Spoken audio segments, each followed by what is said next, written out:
राधे राधे आप सभी को। अब देखो 156(3) की एप्लीकेशन रिसीव करने के बाद मजिस्ट्रेट के पास क्या क्या ऑप्शंस अवेलेबल हैं, क्या क्या कोर्स वो अडॉप्ट कर सकता है, अब हम इसको डिस्कस कर लेते हैं। जैसे मान के चलिए कॉग्निजेबल केस के रिस्पेक्ट में पुलिस ऑफिसर ने एफआईआर लॉन्च करने से और मैटर को इन्वेस्टिगेट करने से मना कर दिया। Agree by this informant complainant और victim file application under section 156 clause 3 before magistrate. Now the question is what are the options available with the magistrate. 156(3) की एप्लीकेशन रिसीव करने के बाद मजिस्ट्रेट के पास क्या क्या ऑप्शंस अवेलेबल हैं। तो देखो आप याद रखना 156(3) में एप्लीकेशन रिसीव करने के बाद मजिस्ट्रेट के पास दो ऑप्शंस होते हैं। कौन कौन से? नंबर 1, या तो वो सीधा पुलिस ऑफिसर को डायरेक्ट करे कि आप एफआईआर रिकॉर्ड करिए और मैटर को इन्वेस्टिगेट करिए। ठीक है, या तो वो सीधा पुलिस ऑफिसर को डायरेक्ट कर दे कि आप एफआईआर रिकॉर्ड करिए और मैटर को इन्वेस्टिगेट करिए एट प्री कॉग्निजेंस स्टेज। जैसे ही आपने 156(3) में मजिस्ट्रेट के आगे एप्लीकेशन लगाई, मजिस्ट्रेट ने बिना कॉग्निजेंस लिए पुलिस ऑफिसर को मैटर को इन्वेस्टिगेट करने का ऑर्डर दे दिया। ठीक है, या फिर सेकेंड ऑप्शन इज वो उस एप्लीकेशन को कंप्लेंट की तरह ट्रीट करे। क्या करे? जो मजिस्ट्रेट है वो इस एप्लीकेशन को कंप्लेंट की तरह ट्रीट करे, या वो इस एप्लीकेशन को कंप्लेंट केस की तरह रजिस्टर करे और कंप्लेंट पर कॉग्निजेंस लेके चैप्टर 15 की प्रोसीडिंग इनिशिएट कर दे। ठीक है, क्लियर? अब देखो अभी हमने पढ़ा कि 156(3) की एप्लीकेशन रिसीव करने के बाद magistrate can exercise two options. Either he can order for recording of FIR and investigation to the offence, और he can take that application as a complaint case and begin the proceeding of chapter 15. Now the question arises here is what are the parameters to decide or how the magistrate will choose whether to order police officer to register an FIR and to investigate the offense or to take the application as complaint case. Question समझ में आया? नहीं आया? भाई मुद्दा यहां ये उठा कि हमें पता है कि 156(3) की एप्लीकेशन को रिसीव करने के बाद मजिस्ट्रेट के पास दो ऑप्शंस अवेलेबल है। वो दो कोर्स अडॉप्ट कर सकता है, या तो वो सीधा पुलिस ऑफिसर को इन्वेस्टिगेट करने के लिए बोल दे, या फिर वो उस एप्लीकेशन को कंप्लेंट केस की तरह ट्रीट कर ले। तो मुद्दा यहां ये उठा कि मजिस्ट्रेट ये चीज कैसे डिटरमाइन करेगा कि उसे 156(3) की एप्लीकेशन रिसीव करने के बाद इन्वेस्टिगेशन का ऑर्डर देना है या फिर उस एप्लीकेशन को कंप्लेंट केस की तरह ट्रीट करना है। दोनों में से कौन सा कोर्स अडॉप्ट करना है, इस चीज को मजिस्ट्रेट कैसे तय करेगा? तो देखो Anmol Singh versus state of Uttar Pradesh and others Allahabad high court 2021, इस केस में यह मैटर अराइज हुआ। तो एक बार रीड करते हैं इसको। The question arises that when a magistrate is approached by a complainant with an application praying for a direction to the police under section 156(3) to register and investigate an alleged cognizable offense। तो क्या कहा?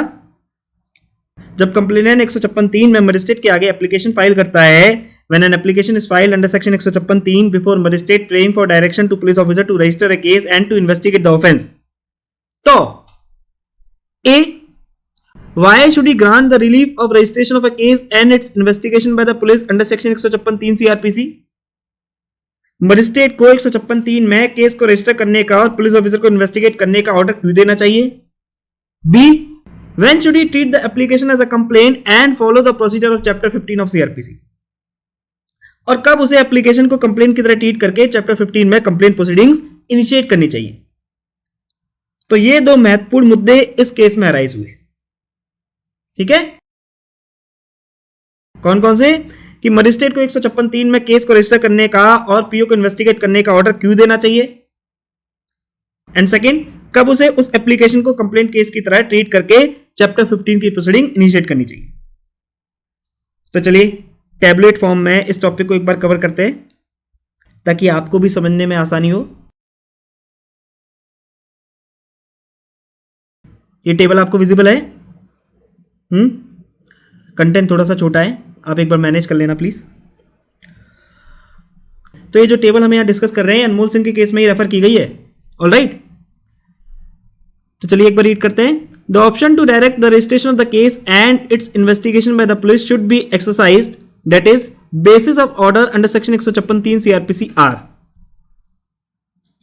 यानी case को register करने का और police officer को investigate करने का जो ऑर्डर है, यानी basis of ordering recording of FIR and investigation into an offence under section 156(3) कब और क्यों दिया जाएगा? Number 1, where some investigation is required which is of a nature that is not possible for the private complainant and which can only be done by the police under whom statute has conferred the powers essential for investigation. तो क्या कहा? जहां investigation की जरूरत है और वो investigation ऐसे नेचर की है जो प्राइवेट कंप्लेनेंट के लिए कर पाना पॉसिबल नहीं है, यानी वो इन्वेस्टिगेशन ऐसी है जिसे केवल पुलिस ऑफिसर ही कंडक्ट कर सकता है, जिसको स्टैट्यूट ने इन्वेस्टिगेशन करने के लिए एसेंशियल पावर्स कन्फर की हुई हैं।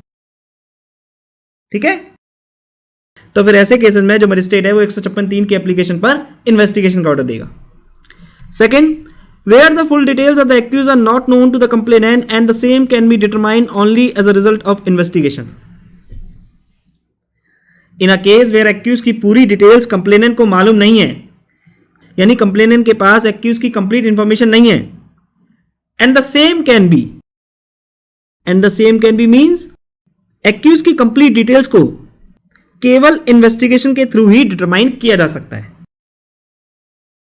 तो कुल मिलाके यदि कंप्लेनेंट को एक्यूज की पूरी डिटेल्स मालूम नहीं है और एक्यूज की कंप्लीट डिटेल्स केवल इन्वेस्टिगेशन के थ्रू ही आइडेंटिफाई की जा सकती है, then in such cases magistrate will order investigation into the application received under section 156 clause 3 instead of treating it as a complaint case.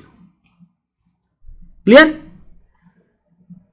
Third, where recovery of abducted person or stolen property is required to be made by conducting raids or searches of suspected places or persons. यानी जब red करके या suspected place या suspected person को search करके एब्डक्टेड person की या stolen property की रिकवरी करनी है, then in such case also magistrate will direct investigation into the application receive under section 156(3) CrPC rather than treating it as a complaint case. Okay. Fourth, where for the purpose of launching a successful prosecution of the accused evidence is required to be collected and preserved.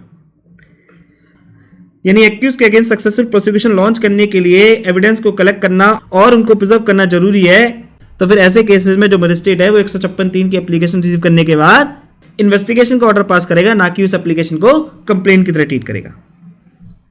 Clear? अब कुछ examples देख लेते हैं जी। For example, where witnesses are not known and have to be found out और discovered through the process of investigation, और cases where preparation of inquest report is required. तो कुछ एग्जांपल दे रखे हैं इन्होंने, जैसे जहां केस में विटनेस के बारे में किसी को कुछ पता नहीं है और इन्वेस्टिगेशन कंडक्ट करके विटनेसेस को डिस्कवर करना है, और cases where inquest report is required to be prepared. Okay, तो फिर ऐसे केसेस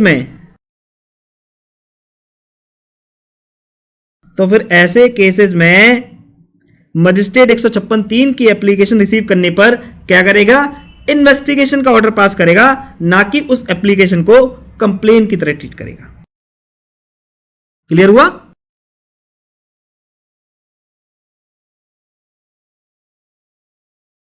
तो आई गेस अब आपको समझ में आ गया होगा कि मजिस्ट्रेट 156(3) की एप्लीकेशन रिसीव करने के बाद कब और क्यों पुलिस ऑफिसर को इन्वेस्टिगेशन का ऑर्डर देगा। अब चलिए, अब हम देखते हैं कि कब मजिस्ट्रेट 156(3) की एप्लीकेशन मिलने पर उस एप्लीकेशन को कंप्लेंट केस की तरह ट्रीट करेगा। Basis for treating 156(3) application as a complaint and to follow procedure under chapter 15 of CRPC. तो 156(3) की एप्लीकेशन मिलने पर मजिस्ट्रेट उसे कंप्लेंट केस की तरह ट्रीट कब करेगा? Where the complainant is in possession of the complete details of all the accused as well as the witnesses who have to be examined. यानी जब कंप्लेनेंट को केस में इन्वॉल्व सभी एक्यूज के बारे में और सभी विटनेसेस के बारे में पूरी जानकारी है, तो फिर ऐसे केसेस में मजिस्ट्रेट 156(3) की एप्लीकेशन मिलने पर उसे कंप्लेंट की तरह ट्रीट करेगा। जैसे मान के चलिए ऑफेंस दो पड़ोसी के बीच में हुआ है, ठीक है, अड़ोसी पड़ोसी के बीच में कोई ऑफेंस कमिट हुआ है, या मान के चलिए जो ऑफेंस है वो दो परिवार के बीच में कमिट हुआ है। तो ऐसे केस में complainant is well founded of all the accused and witnesses who are involve in the case. ठीक है, सो इन सच केसेस मजिस्ट्रेट 156(3) की एप्लीकेशन रिसीव करने पर उसे कंप्लेंट की तरह ट्रीट करेगा।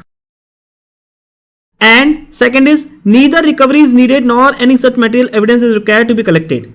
That is, no investigation will normally be required and the procedure for complaint case should be adopted. तो सेकंड क्या कहा? ना तो किसी भी चीज की रिकवरी की जरूरत है और ना ही मेटेरियल एविडेंस को कलेक्ट करने की जरूरत है. दैट मीन्स केस में किसी भी तरह की कोई इन्वेस्टिगेशन की जरूरत है ही नहीं. Then in such cases, instead of ordering investigation into an offence, magistrate should adopt complaint course. Clear? तो आई गेस 156(3) की एप्लीकेशन रिसीव करने के बाद मजिस्ट्रेट कब और क्यों इन्वेस्टिगेशन का ऑर्डर देगा और कब वो उस एप्लीकेशन को कंप्लेंट की तरह ट्रीट करेगा, इसके बारे में आपको एक रफ आइडिया मिल चुका है. और प्लीज आपसे रिक्वेस्ट है कि आप लोग एक बार खुद से Anmol Singh versus state of UP के जजमेंट को जरूर पढ़ें. ये जो जजमेंट है ना, Anmol Singh versus state of Uttar Pradesh and others, Allahabad high court 2021, इसको प्लीज आप जरूर रेफर करिएगा. Ramdev food private limited versus state of Gujarat and Lalita Kumari versus government of India 2014 supreme court, इन दोनों केसेस में जो भी मुद्दे उठे उनका एकदम जस्ट एकदम निचोड़ इस केस में प्रोवाइड किया हुआ है. ठीक है, रामदेव और ललिता कुमारी के केस में जो भी मुद्दे उठे थे उन सभी मुद्दों का जो जिस्ट है, एकदम जो निचोड़ है, वो इस केस में प्रोवाइड किया हुआ है. So this is very very very important for your exam. ठीक है, सो आपसे रिक्वेस्ट है कि प्लीज आप एक बार इस जजमेंट को खुद से जरूर पढ़ें. और एक बार एक पैराग्राफ हम इस जजमेंट का रीड कर लेते हैं. ये एक पैराग्राफ है इस जजमेंट का, केवल इसकी एक बार रीडिंग दे रहे हैं हम. The case of Lalita Kumari Supra came to be considered in Ramdev Food Products Private Limited versus State of Gujarat. The first question as framed therein was whether the discretion of the magistrate to call for a report under section 202 CRPC instead of directing investigation under section 156(3) CRPC is controlled by any defined parameters. The Honorable Supreme Court answered the first question by holding that the direction under section 156(3) CRPC is to be issued only after the application of mind by the magistrate. When the magistrate does not take cognizance and does not find it necessary to postpone issuance of process and finds that a case is made out to proceed forthwith, direction under the provision is issued. In other words, where on account of credibility of information available or weighing the interests of justice, it is considered appropriate to state away direct investigation, such a direction is issued. The cases where magistrate takes cognizance and postpone issuance of process are cases where the magistrate is yet to determine existence of sufficient ground to proceed. The category of cases falling under para 120.6 in Lalita Kumari may fall under section 202 CRPC. तो थोड़ा सा important लगा मेरे को ये paragraph, इसलिए एक बार हमने इसकी रीडिंग दे ली है. ओके, तो प्लीज आप Anmol Singh versus state of UP की जजमेंट को एक बार जरूर पढ़ना.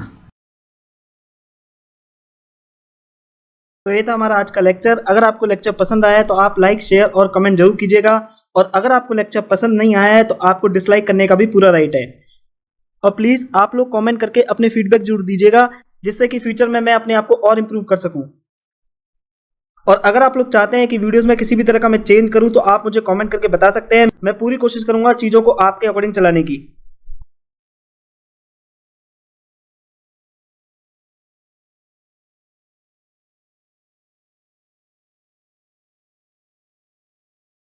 अगर आपको इस लेक्चर से कुछ सीखने को मिला है और आप मुझे कंट्रीब्यूट करना चाहते हैं तो आप मुझे कंट्रीब्यूट भी कर सकते हैं. ये है मेरा QR कोड. आप किसी भी ऑनलाइन पेमेंट एप्लीकेशन के थ्रू मुझे पेमेंट कर सकते हैं. और याद रखना, ये कंट्रीब्यूशन जो भी आप करोगे ये केवल सोसाइटी के लिए यूज किया जाएगा, जैसे कि गरीब बच्चों की पढ़ाई के लिए, उनकी शादी के लिए, गौ माता की सेवा के लिए, एक्सेट्रा.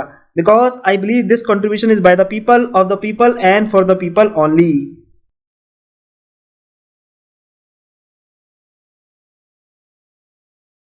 इसके अलावा इंस्टाग्राम और फेसबुक पे आप मेरे को फॉलो कर सकते हो. जो लिंक है वो डिस्क्रिप्शन बॉक्स में गिवन है. इंस्टाग्राम पे मैं अक्सर लाइव भी आता हूँ और प्रीवियस ईयर क्वेश्चन भी शेयर करता हूँ.